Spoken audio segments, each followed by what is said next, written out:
Hello বন্ধুরা, চলে এলাম তোমাদের সঙ্গে প্রতিদিনের মতন।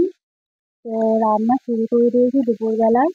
তো আজকে দুপুরবেলায় কী কী রান্না করছি তোমাদের বলে দিই। তো দেখো, ভাত হয়ে গেছে, আর এইদিকে চিংড়ি ভাজা হচ্ছে। চিংড়ি মাছটা ভাজবো, ভেজে এই চাল কুমড়ো দিয়ে তরকারি করব। আর আমের চাটনিটাও করা হয়ে গিয়েছে। আর রান্না করব মাছের তেল। মাছের তেলটা করব আলু পেঁয়াজ লঙ্কা দিয়ে, আর করব মাছের কারি। তো বন্ধুরা, আজকে এই রান্না করব। আর মশলাও বেটে নিয়েছি। তো বন্ধুরা, চিংড়ি মাছ ভাজা হয়ে গিয়েছে, এবার কুমড়ো দিয়ে দিয়েছি। এবার দিয়ে দেবো মশলা,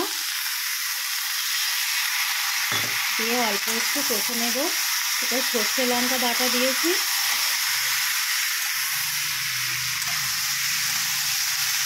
দিয়ে দেবো নুন হলুদ।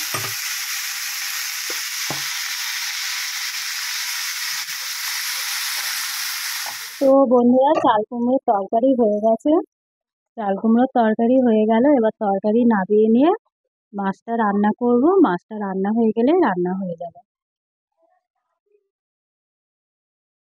মাছ ভাজা হয়ে গেছে, এবার তেলের তরকারি বসিয়েছি আলু দিয়ে, পেঁয়াজ লঙ্কা দিয়ে, মাছের তেল চচ্চড়ি।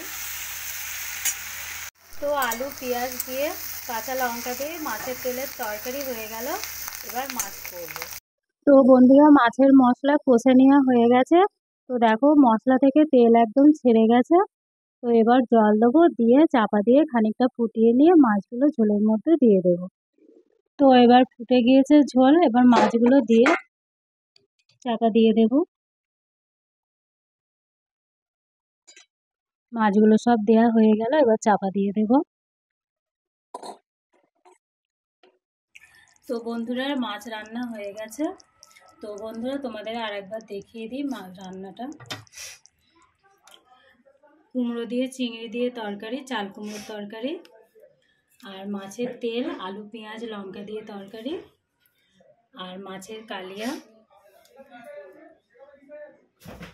তো বন্ধুরা, আজকে দুপুরবেলা এই রান্না করলাম। তো বন্ধুরা, আমার ভিডিওটি দেখার জন্য তোমাদের ধন্যবাদ। সুস্থ থাকো, ভালো থাকো।